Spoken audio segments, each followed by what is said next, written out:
ನಿಮ್ಮ ಮನೆಯಲ್ಲಿಲ್ಲವೆಂದು ಯಾರು ಹೇಳಿದ್ದು? ಭಕ್ತರು ಭಗವಂತನನ್ನು ಬಿಟ್ಟು ಹೋಗಬಹುದು, ಆದರೆ ಭಗವಂತ ಎಂದಿಗೂ ತನ್ನ ಭಕ್ತರ ಜೊತೆಗೆ ಇರುತ್ತಾನೆ.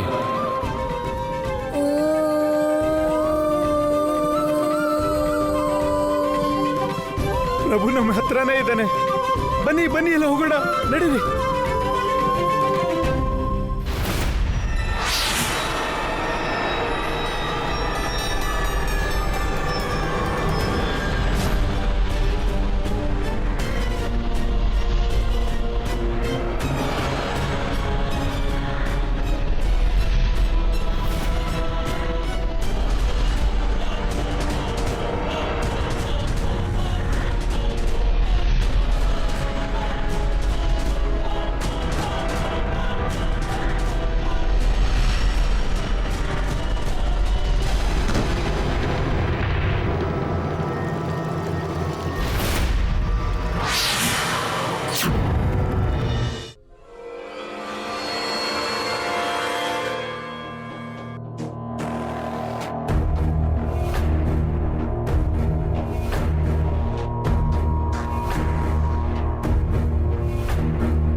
ಕೃಷ್ಣ ಪಕ್ಷ, ಭಾದ್ರಪದ ಮಾಸ, ದ್ವಿತೀಯ ಅಷ್ಟಮಿಯ ಜೊತೆಗೆ ರೋಹಿಣಿ ನಕ್ಷತ್ರ. ಮತ್ತಿದು ಅರ್ಧರಾತ್ರಿಯ ಸಮಯವೂ ಆಗಿದೆ. ಅಂದರೆ ನಾನು ಭೂತಕಾಲಕ್ಕೆ ಬಂದಿರುವೆ. ಇದು ಸಂಭವ ಸಾಧ್ಯವೇ? ಇದೇನಾದರೂ ನನ್ನ ಕನಸೇ? ಮಾವನವರೇ, ನನ್ನ ಜೀವನದಲ್ಲೇ ಬಹು ಸುಂದರವಾದ ಉಡುಗೊರೆ ನೀಡಿದ್ದೀರಿ ನೀವು ನನಗೆ. ಈಗ ನಾನು ವಿಷ್ಣುವಿನ ಆ ಅವತಾರದ ಆ ಬಾಲಕನ ಹತ್ಯೆ ಮಾಡಿ ನನ್ನ ತಪ್ಪು ಸರಿಪಡಿಸುತ್ತೇನೆ.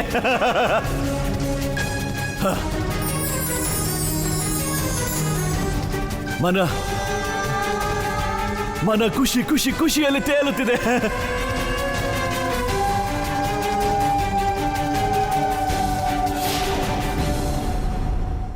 ಕೃಷ್ಣ ಕೃಷ್ಣ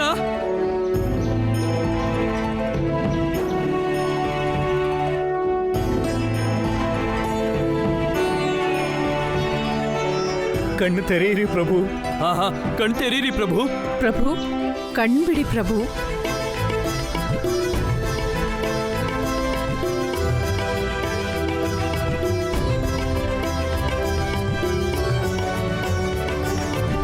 ಅಯ್ಯೋ, ನೀವೆಲ್ಲ ಇದೇನ್ ಹೇಳ್ತಿದ್ದೀರಾ? ನಾನ್ ನಿಮ್ಮೆಲ್ರಿಗೂ ಕೃಷ್ಣ ಅಷ್ಟೇ, ಪ್ರಭು ಅಲ್ಲ.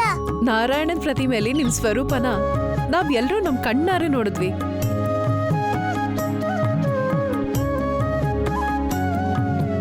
ಈಗ ನನ್ಗೆ ಅರ್ಥ ಆಯ್ತು ನಿಮ್ಗೆಲ್ಲ ಈ ಭ್ರಮೆ ಯಾಕಾಯ್ತಂತ. ಅಮ್ಮ ಹೇಳ್ತಾಳೆ, ಯಾರು ನಮ್ ಹೃದಯದಲ್ಲಿ ಇರ್ತಾರೋ ನಾವು ಅವ್ರನ್ನೇ ದೇವ್ರ ರೂಪದಲ್ಲಿ ನೋಡ್ತೀವಂತೆ. ಅದೇ ಈಗ ನಿಮ್ಗೂ ಕೂಡ ಆಗಿದೆ. ನಿಮ್ಗೆಲ್ಲ ನನ್ ಮೇಲೆ ಎಷ್ಟು ಪ್ರೀತಿ ಅಂದ್ರಿ, ಇಷ್ಟು ಪ್ರೀತಿ ಮಾಡ್ತೀರಂದ್ರಿ. ನೀವೆಲ್ಲ ನಾರಾಯಣನ ಮೂರ್ತಿಲೂ ಕೂಡ ನನ್ನನ್ನೇ ನೋಡಿದ್ರಿ. ಅನರ್ಥ ಆಗೋಯ್ತು, ಅನರ್ಥ ಆಗೋಯ್ತು, ಮಹಾನರ್ಥ ಆಗೋಯ್ತು, ಅನರ್ಥ ಆಗೋಯ್ತು, ಅನರ್ಥ ಆಗೋಯ್ತು, ಮಹಾನರ್ಥ ಆಗೋಯ್ತು, ಅನರ್ಥ ಆಗೋಯ್ತು, ಅನರ್ಥ ಆಗೋಯ್ತು, ಮಹಾನರ್ಥ ಆಗೋಯ್ತು. ನೀನ್ ಎಲ್ಲದನ್ನು ಮುಗಿಸ್ಬಿಟ್ಟೆ ನಂದ. ನೀನ್ ಮಾಡಿದ ಪಾಪಕ್ಕೆ ನಿಮ್ಗಳ ಭಗವಂತನ ಕಿತ್ಕೊಂಡಿದ್ದು. ಈಗ ನಮ್ಮೇಲೂ ಭಗವಂತ ಕೋಪ ಮಾಡ್ಕೊಂಡಿದ್ದಾನೆ. ಶಾಸ್ತ್ರಿಗಳೇ, ನಮ್ ಭಗವಂತ ಅಂತೂ ನಮ್ ಜೊತೆಲೇ ಇದ್ದಾನೆ. ಆದ್ರೆ ನಿಮ್ಗೆಲ್ಲ ಭಗವಂತ ಇರೋ ಅರಿವೇ ಆಗ್ತಿಲ್ವಲ್ಲ. ಎಲ್ಲವೋ ಅಧಿಕ ಪ್ರಸಂಗಿ. ಆ ಭಗವಂತ ನಮ್ಮ ಹತ್ರನೇ ಇಲ್ದೇ ಇದ್ರೆ ಈ ಜಗತ್ತಲ್ಲಿ ಯಾರ ಹತ್ರನೋ ಇರ್ತಾನೆ. ಶಾಸ್ತ್ರಿಗಳೇ, ನಿಮ್ಗೇನಾದ್ರೂ ಭಗವಂತ ಇರೋ ಅರಿವಾಗಿದ್ರಿ ನೀವ್ಯಾಕೆ ಇಷ್ಟು ಭಯ ಪಡ್ತಿದ್ದೀರಾ? ಹುಡುಗ, ನಮ್ಗೆಲ್ಲ ಭಯ ಆಗಿರೋದು ಯಾಕಂದ್ರೆ ನಿಮ್ಮ ಮನೆಗಳಿಂದ ಭಗವಂತನ ಮೂರ್ತಿನ ನಾವು ತಗೊಂಡು ಹೋದ್ರೆ ನಿಮ್ಮ ಅಧರ್ಮದಿಂದಾಗಿ ನಮ್ಮ ಮನೆಗಳಿಂದನೂ ಅದೃಶ್ಯ ಆಗಿದೆ. ಶಾಸ್ತ್ರಿಗಳೇ, ನೀವು ನಮ್ಮ ಮನೆಗಳಿಂದ ನಮ್ಮ ಭಗವಂತನ ಯಾವಾಗ ತಗೊಂಡೋದ್ರಿ ಹೇಳಿ? ನಮ್ಮ ಭಗವಂತ ಅಂತೂ ನಮ್ಮ ಮನೆಯಲ್ಲಿ ಕ್ಷೇಮವಾಗಿದ್ದಾನೆ. ಇದು ಹೇಗಾಗೋಕ್ ಸಾಧ್ಯ? ಶಾಸ್ತ್ರಿಗಳೇ, ನಿಮ್ಗೆಲ್ಲ ನಂಬಿಕೆ ಬರ್ತಿದ್ರಿ ನೀವೇ ಸ್ವತಃ ನಮ್ಮ ಮನೆಗಳಲ್ಲಿ ಬಂದ್ ನೋಡಿ. ಹೋಗಿ ನೋಡ್ಕೊಂಡ್ ಬನ್ನಿ.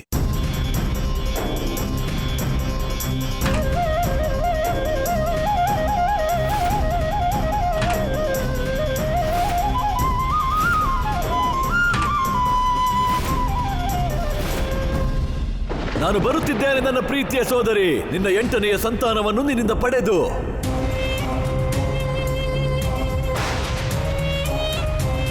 ಗಾಢ ನಿದ್ರೆ ಹೀಗೆ ಕಾಯುತ್ತಾರೆ ಕಾವಲನ್ನು. ಸೋದರಿ, ನಿನ್ನ ಪುತ್ರನನ್ನು ನನ್ನ ಕೈಗಳಿಂದ ಎತ್ತಿ ಆಡಿಸಲು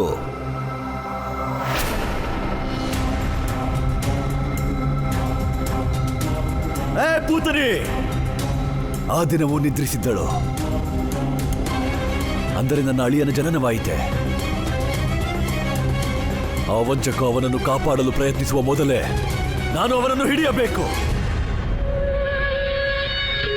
ಸಾವಧಾನ ಅಳಿಯ, ಎಲ್ಲೂ ಹೋಗಬೇಡ, ನಿನ್ನ ಮಾವ ಬರುತ್ತಿದ್ದಾನೆ ನಿನ್ನ ಅಂತ್ಯ ಮಾಡಲು.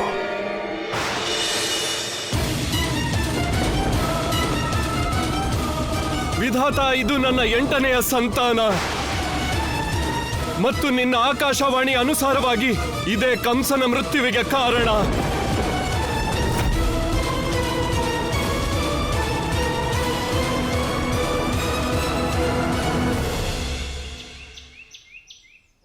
ಕಾಲಚಕ್ರದಿಂದ ಅತೀಕಕ್ಕೆ ನಡೆದು ಪಾಪಿ ಕಂಸ ಏನೇ ಮಾಡಿದರೂ ಅದರ ಪ್ರಭಾವ ವರ್ತಮಾನದ ಮೇಲಾಗುತ್ತದೆ. ಒಮ್ಮೆ ಅವನು ತನ್ನ ಉದ್ದೇಶದಲ್ಲಿ ಸಫಲನಾಗಿ ಬಿಟ್ಟರೆ, ಒಮ್ಮೆ ಕಾಲಚಕ್ರದಲ್ಲಿ ನಡೆದು ಅವನು ಬಾಲಕೃಷ್ಣನ ಹತ್ಯೆ ಮಾಡಿದರೆ, ಆಗ ವರ್ತಮಾನದಲ್ಲೂ ಕೃಷ್ಣ ಇಲ್ಲ, ಹೀಗಾಗಬಾರದು, ಹೀಗಾಗಕೂಡದು.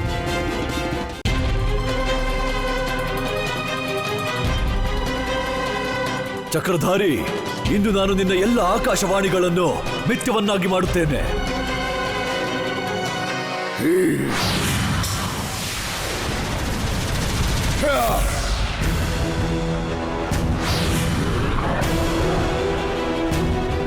ಶೀಘ್ರವಾಗಿ ಹೋಗು ಅಳಿಯ.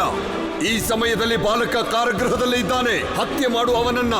ಬದಲಾಯಿಸು ಸಂಪೂರ್ಣ ಸೃಷ್ಟಿಯ ನಿಯತಿಯನ್ನು. ಬದಲಾಯಿಸು ಅಳಿಯ, ವರ್ತಮಾನ ಮತ್ತು ಭವಿಷ್ಯವನ್ನು. ಶಾಸ್ತ್ರಿಗಳೇ, ಬಾಲಕ ಸತ್ಯ ಹೇಳ್ತಿದ್ದಾನೆ. ಭಗವಂತನ ಮೂರ್ತಿಗಳು ಇವ್ರ ಮನೆ ಒಳಗಡೆನೇ ಇವೆ. ನಿಮ್ಗಿನ್ನೂ ಅರ್ಥ ಆಗ್ಲಿಲ್ವಾ ಶಾಸ್ತ್ರಿಗಳೇ? ನನ್ನಮ್ಮ ಹೇಳ್ತಾಳೆ, ಮನುಷ್ಯ ಓದಿ ಕಣ್ ಕುರುಟಾಯ್ತು, ಆದ್ರೆ ಪಂಡಿತ ಮಾತ್ರ ಆಗ್ಲಿಲ್ಲ. ಇದ್ರರ್ಥ ಕೇವಲ ಶಾಸ್ತ್ರ ಓದೋದ್ರಿಂದ ಭಗವಂತನ ಜ್ಞಾನ ಸಿಗೋದಿಲ್ಲ. ಬದಲಿಗೆ ಅವನ್ನ ಅರ್ಥ ಮಾಡ್ಕೊಳ್ಳಕ್ಕೆ ಶುದ್ಧವಾದ ಹೃದಯದಿಂದ ಅವನ್ನ ಸ್ಮರಣೆ ಮಾಡ್ಬೇಕಾಗತ್ತೆ. ಶಾಸ್ತ್ರ ಮತ್ತೆ ಕರ್ಮದ ಭ್ರಮೆಲಿ ಮುಳುಗಿ ನೀವೆಲ್ರೂ ಕೂಡ ಭಗವಂತನೇ ಮರ್ತ್ಬಿಟ್ಟಿದ್ರಿ. ಅದ್ರಿಂದನೇ ಇವತ್ತು ನಾರಾಯಣ ನಿಮ್ಮನ್ನ ಬಿಟ್ಟು ಹೊರಟೋಗಿದ್ದಾನೆ. ನೀವು ಅವನನ್ನ ಮೂರ್ತಿಗಳನ್ನ ಹುಡುಕ್ತಿದ್ರಿ, ಆದ್ರೆ ಮರ್ತ್ಬಿಟ್ರಿ ಭಗವಂತ ನಮ್ಮೆಲ್ಲರ ಒಳಗೆ ವಾಸ ಮಾಡ್ತಿರ್ತಾನೆ. ನಾನ್ ಸತ್ಯ ಹೇಳ್ತಿದ್ದೀನಲ್ಲ ಶಾಸ್ತ್ರಿಗಳೇ?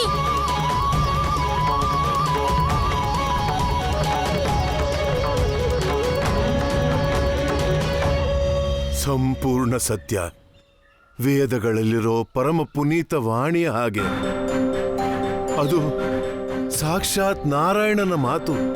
ಬಾಲಕ, ನಾವು ಅಜ್ಞಾನಿಗಳು ನಿನ್ನನ್ನು ಗುರುಕುಲಕ್ಕೆ ಹೋಗಲು ಬಿಡಲಿಲ್ಲ. ನೀನು ನಮ್ಮ ಕಣ್ಣುಗಳನ್ನು ತೆರೆಸಿದೆ ಬಾಲಕ. ನಮ್ಮನ್ನು ಕ್ಷಮಿಸಿಬಿಡು ಕೃಷ್ಣ, ನಮ್ಮನ್ನು ಕ್ಷಮಿಸಿಬಿಡು. ಶಾಸ್ತ್ರಿಗಳೇ, ಕ್ಷಮೆ ಕೇಳೋದ್ ಬೇಡ. ನೀವೆಲ್ಲರೂ ಆಶೀರ್ವಾದ ಮಾಡಿ ನಾವು ಗೊಲ್ಲ ಬಾಲಕರೆಲ್ಲ ಗುರುಕುಲಕ್ಕೆ ಹೋಗಿ ಉತ್ತಮ ಶಿಕ್ಷಣನ ಪಡೀಲಿ ಅಂತ. ನಾವು ಶಾಸ್ತ್ರಿಗಳು ನಮ್ಮ ತಪ್ಪನ್ನು ಒಪ್ಕೊಳ್ತೀವಿ. ನಾವು ನಿಮ್ಮನ್ನ ಗುರುಕುಲಕ್ಕೆ ಹೋಗದಂತೆ ತಡೆದ್ವಿ, ಆದ್ರೆ ನೀವು ನಮ್ಮೆಲ್ಲರ ಕಣ್ ತೆರೆಸಿದಿರಿ.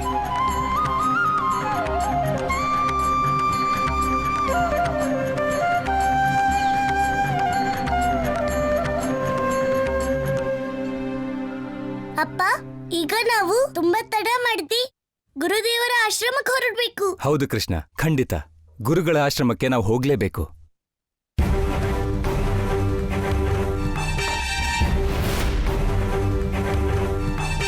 ಗುರುದೇವ ಇಲ್ಲಿ, ಅದು ಈಗ.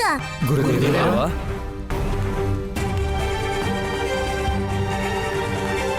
ಗುರುದೇವ, ನಿಜವಾಗ್ಲೂ ಇದು ನಮ್ಮ ಸೌಭಾಗ್ಯ. ನೀವೇ ಸ್ವತಃ ಬಾಲಕರನ್ನ ಗುರುಕುಲಕ್ಕೆ ಕರ್ಕೊಂಡು ಹೋಗ್ತಿದ್ದೀರಾ. ಆದ್ರೆ ಗುರುದೇವ ತುಂಬಾ ಚಿಂತೆಲಿರೋ ಆಗಿದ್ದಾರಲ್ಲ.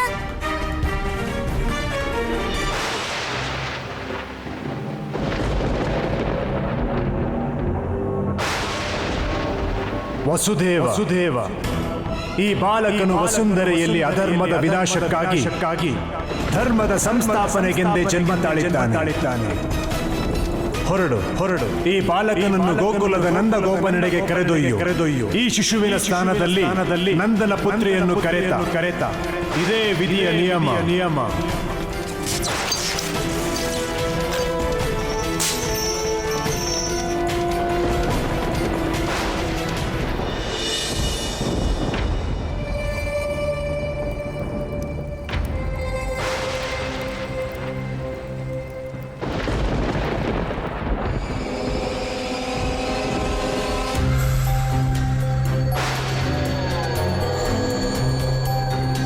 ಓಹೋ, ಅಂದು ಹೀಗೆ ವಂಚಿಸಿದ್ದನೇ ಭಗವಂತ ಕಂಸನನ್ನು, ಆ ವಂಚಕ. ನಾನು ಇಷ್ಟು ವರ್ಷಗಳವರೆಗೆ ಯೋಚಿಸುತ್ತಿದ್ದೆ, ಈ ದ್ವಾರ ತೆರೆದಿದ್ದು ಯಾರೆಂದು.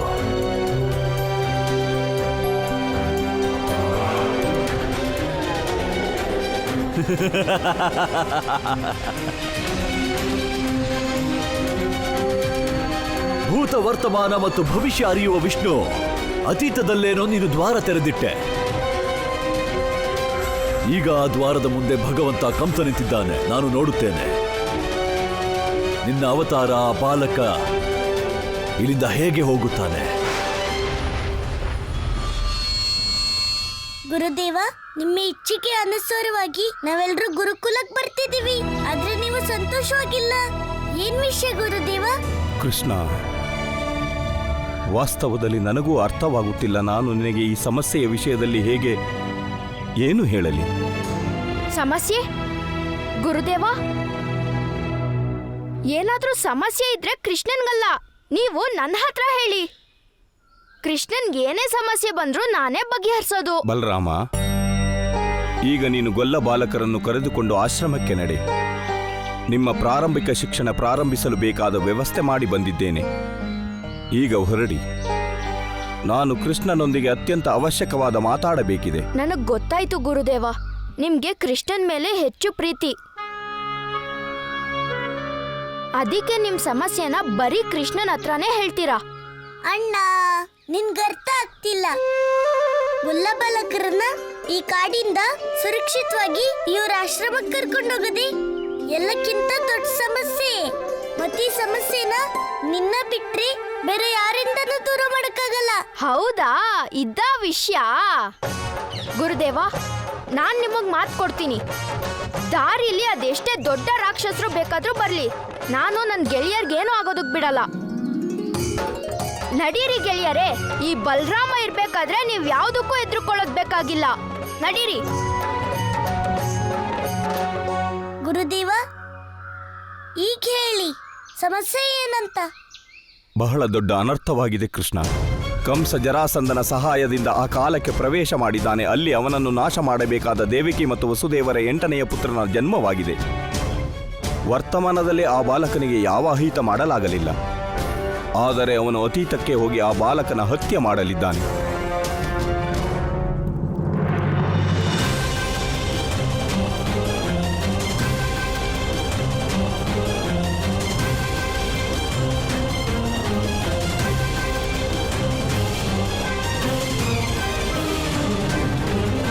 ನೀವ್ ಏನ್ ಹೇಳ್ತಿದ್ರೆ ಗುರುದೇವ? ಆ ಕಂಸ ಏನಾದ್ರೂ ನಿಜವಾಗ್ಲೂ ಈ ಕೆಲಸ ಮಾಡ್ಬಿಟ್ರೆ ಇದ್ರ ಪರಿಣಾಮ ತುಂಬಾ ಭೀಕರವಾಗಿರುತ್ತೆ. ಹಾ ಕೃಷ್ಣ, ಒಮ್ಮೆ ಅತೀತಕ್ಕೆ ಹೋದ ಕಂಸ ಆ ಬಾಲಕನ ಹತ್ಯೆ ಮಾಡಿದರೆ ಆ ಕಂಸ ಅಮರನಾಗುತ್ತಾನೆ. ಶಾಶ್ವತವಾಗಿ ಈ ಸಂಪೂರ್ಣ ಸೃಷ್ಟಿಯಲ್ಲಿ ಅವನ ಸಾಮ್ರಾಜ್ಯವೇ ಉಳಿಯುತ್ತದೆ. ಗುರುದೇವ, ಹಾಗಾದ್ರೆ ನಾನು ಅತೀತಕ್ಕೆ ಹೋಗಿ ಕಂಸ ಈ ಅನರ್ಥ ಮಾಡದೇ ಇರೋ ಹಾಗೆ ತಡಿಬೇಕು. ಹಾ ಕೃಷ್ಣ, ಜರಾಸಂಧ ಕಂಸನ ಮಾವ ತನ್ನ ಸಿದ್ಧಿಗಳ ಮೂಲಕ ಸಮಯ ಚಕ್ರದ ಗತಿಗೆ ವಿರುದ್ಧವಾಗಿ ಕಂಸನನ್ನು ಆ ಕಾಲಕ್ಕೆ ಕಳಿಸಿದ್ದಾನೆ. ನೀನು ಅವನ ಕಾಲಚಕ್ರ ಅನುಷ್ಠಾನವನ್ನು ಭಂಗಗೊಳಿಸಬೇಕು. ಆ ಕಾಲಚಕ್ರ ಅನುಷ್ಠಾನದ ಭಂಗವಾಗುತ್ತಲೇ ಕಂಸ ಸ್ವತಃ ವರ್ತಮಾನಕ್ಕೆ ಬರುತ್ತಾನೆ. ನೀವು ನನ್ಗೆ ಅಪ್ಪಣೆ ಕೊಡಿ ಗುರುದೇವ.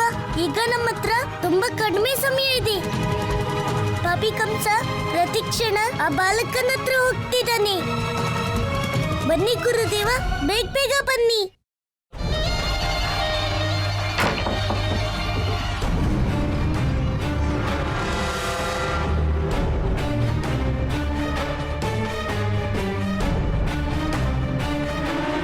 ಎಲ್ಲಿ ಅಡಗಿ ಕುಳಿತೆ?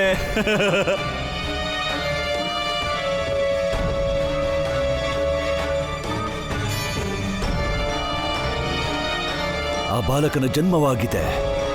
ಸೋದರಿ ಸೋದರಿ ಸೋದರಿ, ಅಭಿನಂದನೆ ಸೋದರಿ. ನಾನು ಮಾವನಾದೆ 8ನೇ ಬಾರಿ. ಸೋದರಿ ಹೇಳು, ಎಲ್ಲಿದ್ದಾನೆ ನನ್ನ ಅಳಿಯ? ನೋಡು ನೋಡು, ನಾನು ಅವನನ್ನು ನನ್ನ ತೋಳಿನಲ್ಲಿ ಎತ್ತಿ ಎತ್ತಿ ಆಡಿಸುತ್ತೇನೆ. ಅಂತಿಮ ಬಾರಿ ವಚನ ನೀಡುತ್ತೇನೆ, ಇದರ ನಂತರ ಎಂದಿಗೂ ಆಡಿಸುವುದಿಲ್ಲ. ಹೇಳು.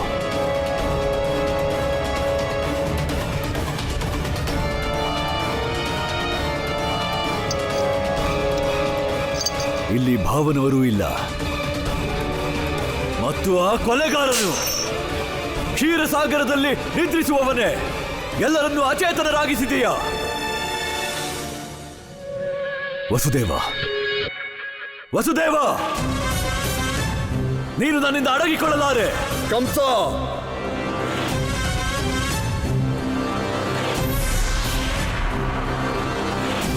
ವಸುದೇವ ಆ ಬಾಲಕನೊಂದಿಗೆ ಅಲ್ಲಿಂದ ಹೊರಗೆ ಹೋಗಿದ್ದಾನೆ. ಇಲ್ಲ ಬೇಡ, ಹೊರಗೆ ಹೋಗದಂತೆ ತಡೆ ಅವನನ್ನು. ಸಮಯ ನಷ್ಟ ಮಾಡಬೇಡ ಅಳಿಯ.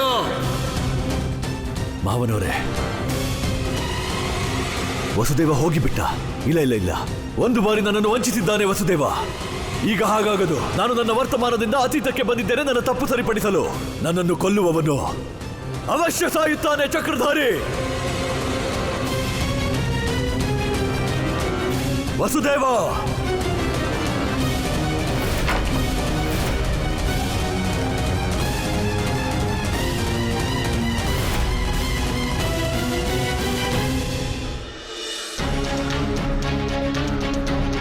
ಕಂಸ ಈಗ ಅನರ್ಥ ಮಾಡಕ್ಕೂ ಮೊದ್ಲಿ ನಾನು ಆದಷ್ಟು ಬೇಗ ಜರಾಸಂಧನ ಅನುಷ್ಠಾನ ತಡಿಲೇಬೇಕು. ಆದ್ರೆ ಗುರುದೇವ ನನ್ಗೆ ಹೇಳಿದ್ದು ಇದೇ ಜಾಗದ ಬಗ್ಗೆನೇ ಅಲ್ವಾ? ಜರಾಸಂಧನು ಕಾಂಚನ ಪರ್ವತದ ಮೇಲೆ ಬ್ರಹ್ಮದೇವನ ತಪಸ್ಸಾಚರಿಸಿದ್ದ. ಅಲ್ಲೇ ಅವನು ಬ್ರಹ್ಮದೇವನಿಂದ ಭೂತ, ಭವಿಷ್ಯ, ವರ್ತಮಾನ ಅಥವಾ ಯಾವುದೇ ಕಾಲಕ್ಕೆ ಪ್ರವೇಶ ಮಾಡುವ ವರದಾನ ಪಡೆದಿದ್ದ. ಅವಶ್ಯವಾಗಿ ಅವನು ಅನುಷ್ಠಾನವನ್ನು ಕಾಂಚನ ಪರ್ವತದ ಮೇಲೆ ಮಾಡುತ್ತಿರುತ್ತಾನೆ. ಇದೇ ತಾನೇ ಕಾಂಚನ ಪರ್ವತ. ಆದ್ರೆ ಇಲ್ಲಂತೂ ಜರಾಸಂಧನೂ ಇಲ್ಲ ಮತ್ತೆ ಅವನ ಅನುಷ್ಠಾನನೂ ಇಲ್ಲ. ಎಲ್ಲಿದ್ದಾನೆ ಆ ಜರಾಸಂಧ?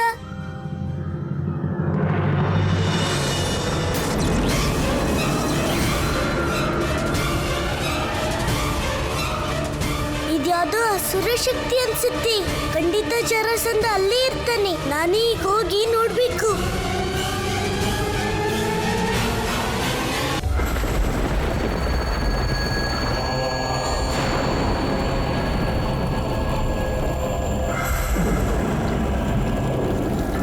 ನಿನ್ನ ವೇಗವಂತೂ ಅದ್ಭುತವಾಗಿದೆ ವಸುದೇವ. ಆದರೆ ಭಾವನವರೇ, ನೀವು ವರ್ತಮಾನದಿಂದ ಮುಂದೆ ಹೋಗಲಾಗದು.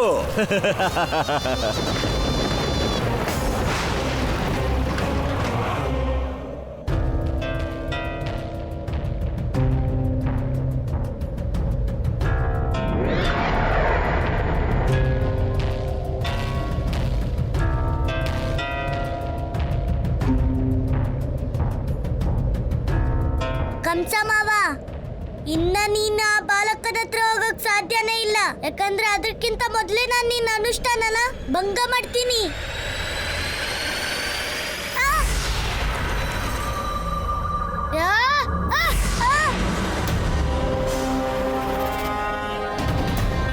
ಯಾಕೋ ನಾನು ಈ ಗುಹೆ ಒಳಗೆ ಹೋಗಕ್ಕಾಗ್ತಿಲ್ವಲ್ಲ. ಏನಾದ್ರೂ ಆಗ್ಲಿ, ನಾನು ಈ ಗುಹೆ ಒಳಗಡೆ ಹೋಗ್ಲೇಬೇಕು.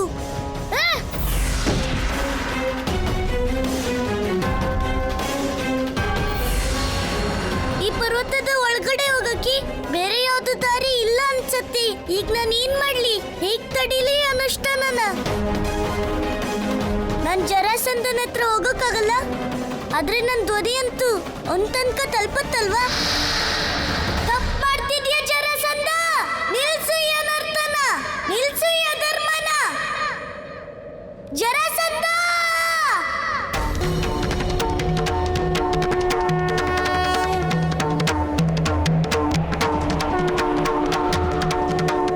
ಅಮ್ಮ ಹೇಳ್ತಾಳೆ, ಕತ್ಲಿನ ಭೂತ ಮಾತಿಗೆ ಬಗ್ಗೋದಿಲ್ಲ.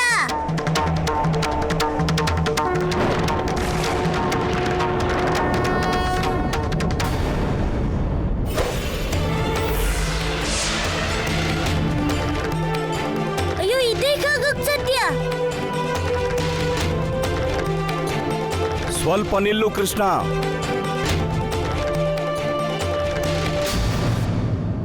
ಪ್ರಣಾಮ ಗುರುದೇವ.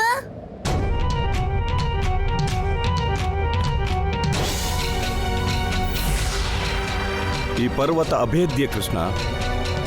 ಇದನ್ನು ಭೇದಿಸುವ ಪ್ರಯತ್ನದಲ್ಲಿ ಸಮಯ ನಷ್ಟವಾಗುತ್ತದೆ. ಇದನ್ನು ಪ್ರವೇಶಿಸಲು ನೀನು ಬೇರೆ ಯಾವುದೋ ಮಾರ್ಗ ಹುಡುಕಬೇಕು. ಆದ್ರೆ ಗುರುದೇವ, ಈ ಪರ್ವತಕ್ಕೆ ಪ್ರವೇಶ ಮಾಡೋದಿಕ್ಕೆ ಬೇರೆ ಯಾವುದೇ ದಾರಿ ಇಲ್ವೇ ಇಲ್ವಲ್ಲ? ಭಾವನವರೇ, ಕಂಸಧಾಮದಿಂದ ಭಗವಂತ ಕಂಸನ ಜೀವನವನ್ನೇ ಕದ್ದೊಯ್ಯುವಿರಾ? ಅಳಿಯ, ನೋಡಿದೆಯಾ ನಿನ್ನ ಪಿತನ ದುಸ್ಸಾಹಸ? ಇವನು ನಿನ್ನನ್ನು ನಿನ್ನ ಮಾವನಿಂದ ದೂರ ಮಾಡಲು ನೋಡುತ್ತಿದ್ದಾನೆ.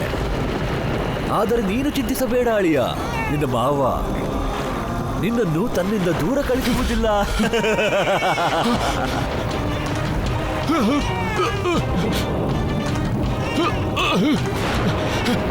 ಬಿಟ್ಟು ಬಿಡು ನನ್ನ ಪುತ್ರನನ್ನು ಕಂಸ, ಬಿಡು. ಮಾವ ಓ, ತನ್ನನ್ನೇ ಪಾಲನಕರ್ತನೆಂದು ಕರೆಯುವವನೇ, ಜೀವನ ದಾತ ಎನ್ನುವವನೇ, ಧರ್ಮದ ರಕ್ಷಕ ಮಾಯಾಪತಿ, ಇಂದು ನಿನ್ನ ಎಲ್ಲಾ ಮಾಯೆ ಅಸಫಲವಾಯಿತು. ಇನ್ನು ನಿನ್ನ ಯಾವ ತಂತ್ರವೂ ನಡೆಯದು. ನೋಡು, ನೀನು ನಿನ್ನ ಈ ಅಂಶವನ್ನು ನನ್ನ ಹತ್ಯೆಗಾಗಿ ಕಳಿಸಿದ್ದಲ್ಲವೇ? ಈಗ ಇವನ ಜೀವನ ಮತ್ತು ಮರಣ ಭಗವಂತ ಕಂಸನ ಕೈಯಲ್ಲಿದೆ.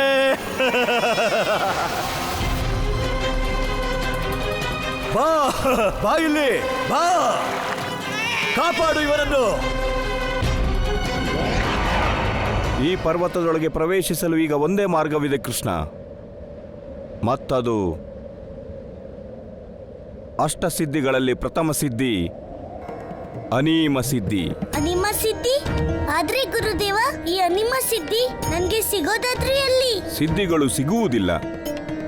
ಬದಲಿಗೆ ಕರ್ಮ, ಧ್ಯಾನ ಮತ್ತು ಬುದ್ಧಿಯಿಂದ ಧರ್ಮದ ಅಗ್ನಿ ಪರೀಕ್ಷೆಗಳನ್ನು ದಾಟಿ ನಾವು ಪಡೆಯಬೇಕಾಗುತ್ತದೆ. ಗುರುದೇವ, ಆ ಜರಾಸಂಧನ ಅನುಷ್ಠಾನ ಭಂಗ ಮಾಡೋದಿಕ್ಕೆ ನಾನು ಯಾವ ಅಗ್ನಿ ಪರೀಕ್ಷೆಯನ್ನು ಎದುರಿಸಕ್ಕೂ ಸಿದ್ಧ ಇದ್ದೀನಿ. ನೀವೀಗ ನನ್ಗೆ ಹೇಳಿ, ನನ್ಗೆ ಈ ಅನಿಮ ಸಿದ್ಧಿ ಎಲ್ಲಿ ಸಿಗುತ್ತೆ?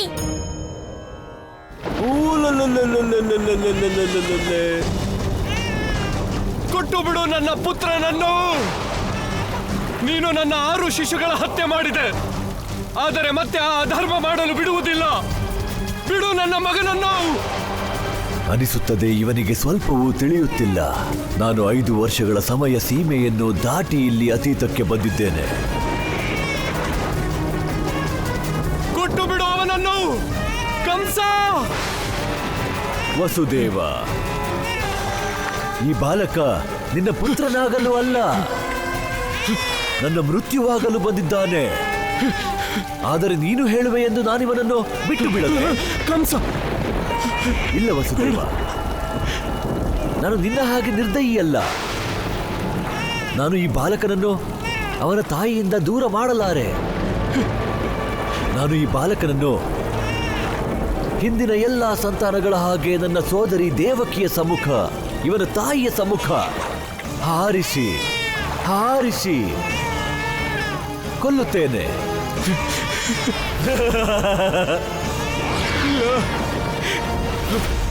ಕಂಸ, ಕಂಸ ನಿಲ್ಲು, ನನ್ನ ಮಾತನ್ನ ಕೇಳು. ಕೃಷ್ಣ, ಅನೀಮ ಸಿದ್ಧಿ ದೇವಿ ಗಂಗಾಳ ಸಾನ್ನಿಧ್ಯದಲ್ಲಿ ವಾಸಿಸುತ್ತದೆ. ನೀನು ಗಂಗಾಘಟ್ಟಕ್ಕೆ ಹೊರಡಬೇಕು. ಅಲ್ಲಿಂದಲೇ ನಿನಗೆ ಅನೀಮ ಸಿದ್ಧಿಯನ್ನು ತಲುಪುವ ಮಾರ್ಗ ಸಿಗಬಹುದು. ಆದರೆ ಕೃಷ್ಣ, ನೀನು ಶೀಘ್ರವಾಗಿ ಹೋಗಬೇಕು, ಏಕೆಂದರೆ ನಮ್ಮ ಬಳಿ ಸಮಯವಿಲ್ಲ. ಹಾ ಗುರುದೇವ, ನೀವು ನನಗೆ ಅಪ್ಪಣೆ ಕೊಡಿ. ಆ ಕಂಸ ಅನರ್ಥ ಮಾಡೋದಕ್ಕೂ ಮೊದಲು ನಾನು ಅನಿಮ ಸಿದ್ಧಿನ ಪಡ್ಕೋಬೇಕು. ಭಗವಂತ, ನಿನ್ನ ಮೃತ್ಯು ಮೃತ್ಯು ಬೇಡ.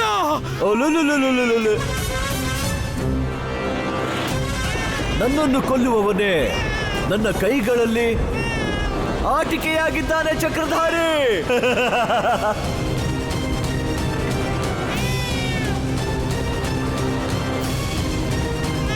ಬೇಡ ಕಂಸ, ನನ್ನ ಮಗನನ್ನು ಕೊಟ್ಟು ಬಿಡು ಕಂಸ.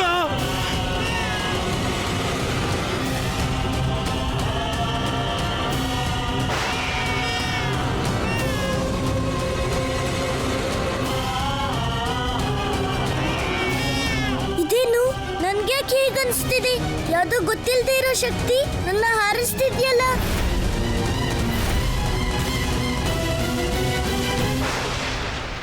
ಇಲ್ಲಿ ನನ್ನ ಸುತ್ತಮುತ್ತ ಯಾರು ಇಲ್ಲ, ಮತ್ತಿದು ಹೇಗಾಗ್ತಿದೆ? ವಸುದೇವ, ಧೈರ್ಯವಿಡು. ಇನ್ನು ಇವನ ತಾಯಿಗೂ ಎಚ್ಚರವಾಗಬೇಕು. ಅವಳನ್ನು ನಿದ್ರಿಸಲು ಬಿಟ್ಟು ಅವಳ ಕಂದನನ್ನು ನೀನು ಯಮುನೆ ದಾಟಿಸುತ್ತಿದ್ದೆಯಲ್ಲ. ಅಲ್ಲೂ ಈಗಲೇ ಬರುತ್ತೇನೆ ಅಳಿಯ, ನಿನ್ನ ಅಮ್ಮನನ್ನು ಕರೆತರುತ್ತೇನೆ.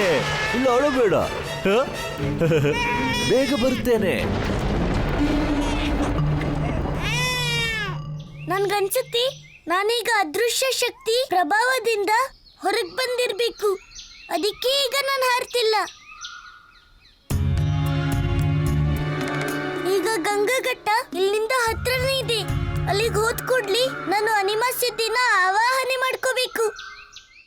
ಪ್ರಲಬ್ಧ ಚಾಣೂರ, ಭಗವಂತ, ಈ ಬಾಲಕನಿಂದ ದೂರ ಹೋಗಬೇಡಿ, ಅನ್ಯಥಾ ನಿಮ್ಮನ್ನೇ ಜೀವನದಿಂದ ದೂರ ಕಳಿಸುತ್ತೇನೆ.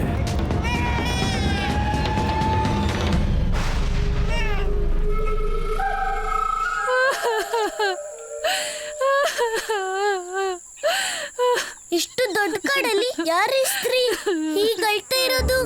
ಅದು ಅಪಾಯದಲ್ಲಿರೋ ಆಗಿದೆ. ನಾನೀಗ ಹೋಗಿ ನೋಡ್ಲೇಬೇಕು.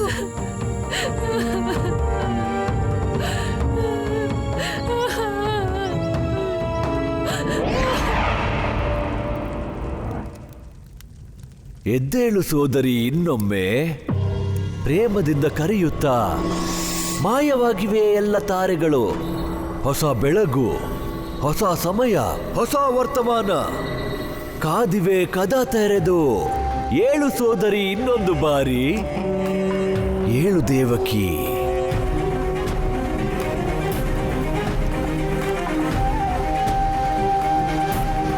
ಕಂಸ,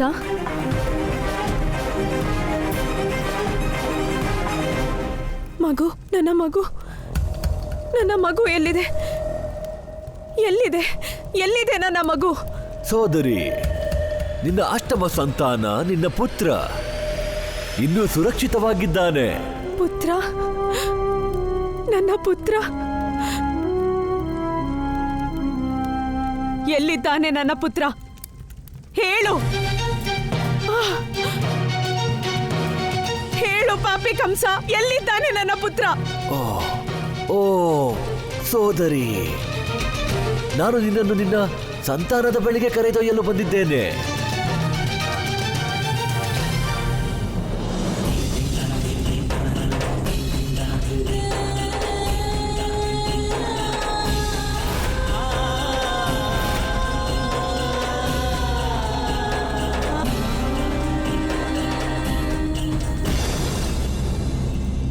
ಕಂಸ, ನೀನಲ್ಲಿ ನಿನ್ನ ಅಳಿಯನ ಹತ್ಯೆ ಮಾಡಲು ಹೋಗಿರುವೆ.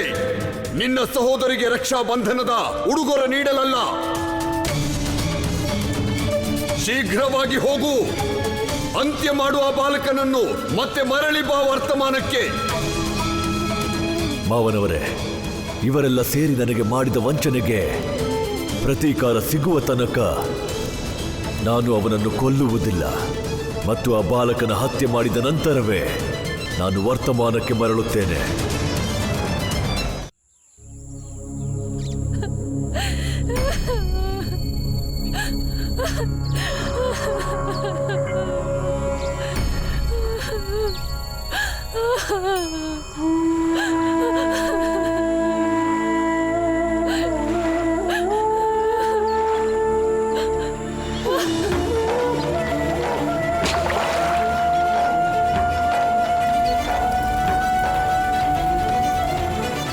ಅಯ್ಯೋ ಪಾಪ, ಇವರೇ ಆ ಹೆಂಗ್ಸು. ಇವರೇ ಆಗ ಅಷ್ಟೊಂದು ಅಳ್ತಿದ್ದಿದ್ದು. ಇಲ್ಲಿ ನೋಡಿದ್ರೆ ಇವ್ರಿಗೆ ತುಂಬಾ ಹತ್ರ ಇರೋರು ಯಾರು ಮೃತರಾಗಿದ್ದಾರೆ. ಇದೇನು, ಇವ್ರು ಏನನ್ನ ಅರ್ಥ ಮಾಡ್ಕೊಳಕ್ ಹೋಗ್ತಿದ್ದಾರೆ. ನಾನು ಹೋಗಿ ಅವ್ರನ್ನ ತಡೀಲೇಬೇಕು. ಬೇಡ, ಸ್ವಲ್ಪ ನಿಲ್ಲಿ ನೀವು. ಬೇಡ. ಅಯ್ಯೋ, ನೀವು ಇದೇನ್ ಮಾಡ್ಕೊಳಕ್ ಹೊರಟಿದ್ದೀರಾ ಹೇಳಿ? ನೀವು ಹೀಗೆ ನಿಮ್ ಜೀವಕ್ಕೆ ಹಾನಿ ಮಾಡ್ಕೊಳ್ಬಾರ್ದು.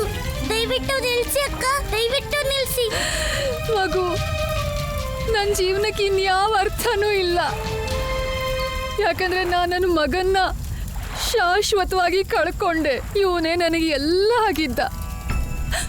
ಮತ್ತೀಗ ಅವನೇ ಇಲ್ದಿದ ಮೇಲೆ ನಾನ್ ಜೀವಂತವಾಗಿದ್ದು ಏನ್ ಮಾಡ್ಲಿ ಮಗು? ಅಕ್ಕ, ನಿಮ್ ದುಃಖ ನನ್ಗೆ ಅರ್ಥ ಆಗುತ್ತೆ. ಆದ್ರೆ ಜನ್ಮ ಮತ್ತೆ ಮೃತ್ಯು ಎರಡು ಜೀವನದ ಸತ್ಯ ತಾನೆ. ಎಲ್ರೂ ಹೀಗೆ ಸಾವಿನ ದುಃಖದಲ್ಲಿ ಎಲ್ರೂ ತಮ್ಮ ಪ್ರಾಣ ಕಳ್ಕೊಳ್ತಿದ್ರಿ ಈ ಜಗತ್ನಲ್ಲಿ ಜೀವನದ ಅಸ್ತಿತ್ವನೇ ನಾಶ ಆಗ್ಬಿಡುತ್ತೆ. ಮಗು, ನೀನೊಬ್ಬ ಅಮ್ಮನ ಮಮತೆನ ಅರ್ಥ ಮಾಡ್ಕೊಳ್ತಿಲ್ಲ. ಹಾಗಾಗದೆ ಇರ್ಲಿ. ಆದ್ರೆ ನಿನ್ ಜೀವನದಲ್ಲೂ ಇಂಥ ಅನರ್ಥ ಆಗ್ಬಿಟ್ರೆ ನಿನ್ನ ಹೆತ್ತ ತಾಯಿ ಜೀವಂತವಾಗಿರ್ತಾಳ?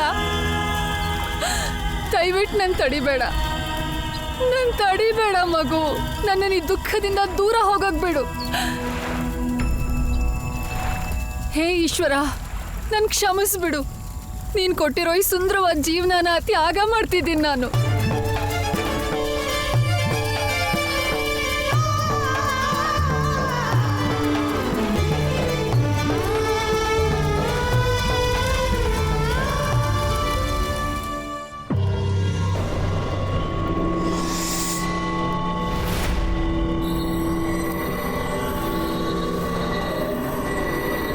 ಮಹಾರಾಜ,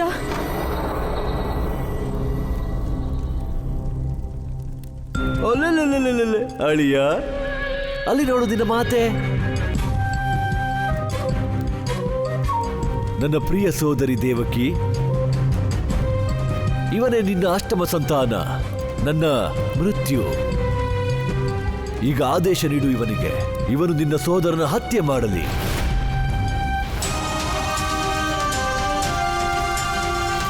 ಕೃಷ್ಣ, ನಿನ್ನ ಬಳಿ ಸಮಯ ಬಹಳ ಕಡಿಮೆ ಇದೆ. ನೀನೇನಾದರೂ ಅನೀಮ ಸಿದ್ಧಿಯ ಪ್ರಾಪ್ತಿಯಲ್ಲಿ ವಿಳಂಬ ಮಾಡಿದರೆ ಅನರ್ಥವಾಗುತ್ತದೆ. ಕಂಸ ಇಂದು ತನ್ನ ಉದ್ದೇಶದಲ್ಲಿ ಸಫಲನಾದರೆ ಅವನ ಅಂತ್ಯ ಎಂದಿಗೂ ಸಾಧ್ಯವಿಲ್ಲ. ಗುರುದೇವ, ಅಮ್ಮ ಹೇಳ್ತಾಳೆ, ಅಧರ್ಮದ ಅಂತ್ಯಕ್ಕಿಂತ ಅವಶ್ಯವಾದದ್ದು ಧರ್ಮದ ರಕ್ಷಣೆ ಮಾಡೋದು. ಮತ್ತೆ ಈಗಂತೂ ನನ್ನ ಪ್ರಥಮ ಧರ್ಮ ಈ ತಾಯಿ ಮಮತೆನ ಕಾಪಾಡೋದು. ಇವತ್ತು ಈ ತಾಯಿಗೆ ಅವಳ ಮಮತೆ ಸಿಗದೆ ಇದ್ರೆ ಈ ಜಗತ್ತಿಂದ ಮಮತೆಯ ಮಹತ್ವನ ನಾಶ ಆಗ್ಬಿಡತ್ತೆ. ಆದ್ರೆ ನಾನು ಏನ್ ಮಾಡ್ಲಿ? ಹೇಗ್ ಕಾಪಾಡ್ಲಿ ಇವ್ರನ್ನ? ಇವ್ರನ್ನ ಕಾಪಾಡೋಕೆ ಒಂದೇ ದಾರಿ ಇದೆ. ನಾನು ಇವ್ರ ಮಗಂಗೆ ಮತ್ತೆ ಜೀವ ಬರ್ಸ್ಬೇಕು. ಆದ್ರೆ ಹೇಗೆ? ಪುತ್ರ, ಕುಂಡಲಿನಿ ಶಕ್ತಿಯ ಮೂಲಕ ನಾವು ನಮ್ಮ ಆತ್ಮವನ್ನು ಎಂದಾದರೂ ಎಲ್ಲಾದರೂ ಮತ್ತು ಯಾವ ರೂಪದಲ್ಲಿ ಬೇಕಾದರೂ ಸ್ಥಾಪಿಸಬಹುದು. ಈಗ ಒಂದೇ ದಾರಿ ಇದೆ. ನಾನು ಕುಂಡಲಿನಿ ಶಕ್ತಿಯ ಮೂಲಕ ನನ್ನ ಆತ್ಮನ ಈ ಬಾಲಕನ ಒಳಗಡೆ ಸ್ಥಾಪನೆ ಮಾಡಬೇಕು.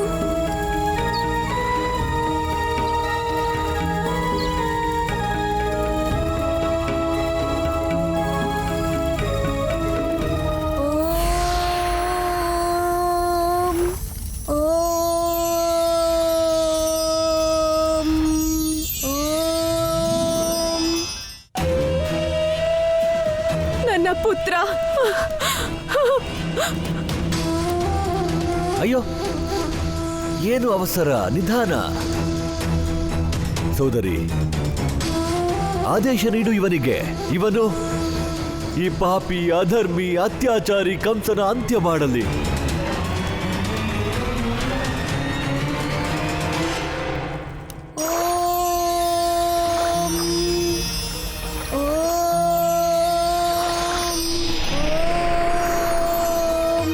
ಕೊಲ್ಲು ನನ್ನ ಮೃತ್ಯು, ಕೊಲ್ಲು ನನ್ನನ್ನು.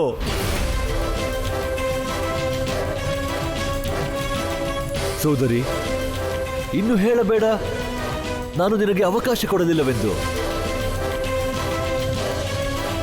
ಈಗ ಈ ನನ್ನ ಮೃತ್ಯು ನನ್ನನ್ನು ಕೊಲ್ಲಲಾಗದಿದ್ದರೆ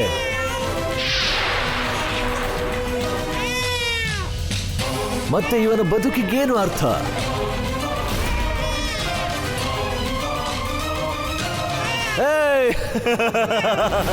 ಬೇಡ ಬೇಡ ಕಂಸ.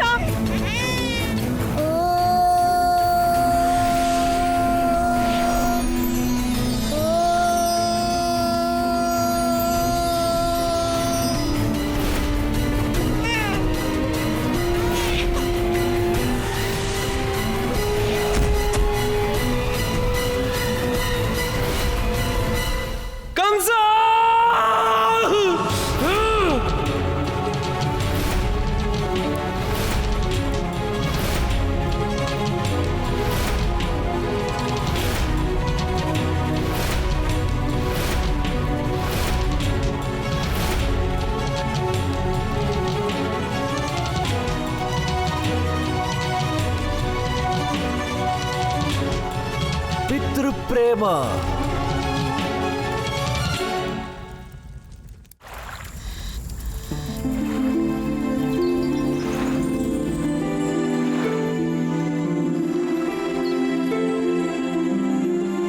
ಅಮ್ಮ, ಅಮ್ಮ ಕಣ್ಬಿಡು ಅಮ್ಮ. ಅಮ್ಮ, ಅಮ್ಮ. ಮಗನೇ, ನೀ ಬದುಕಿದೀಯ ಮಗನೇ. ಆದ್ರೆ ಇದು ಹೇಗಾಗಕ್ ಸಾಧ್ಯ?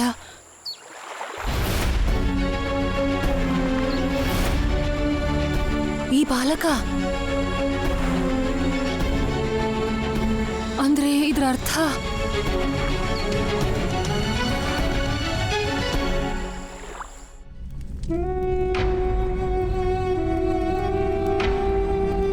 ಒಬ್ಬ ಪುತ್ರನ ರಕ್ಷಣೆ ಮಾಡುವುದು ಪ್ರತಿ ಪಿತನ ಧರ್ಮವಾಗಿದೆ. ಮತ್ತು ಒಬ್ಬ ಪಿತನನ್ನು ಅವನ ಪುತ್ರನ ರಕ್ಷಣೆ ಮಾಡದಂತೆ ತಡೆಯುವಿರ ಮೂರ್ಖರೇ.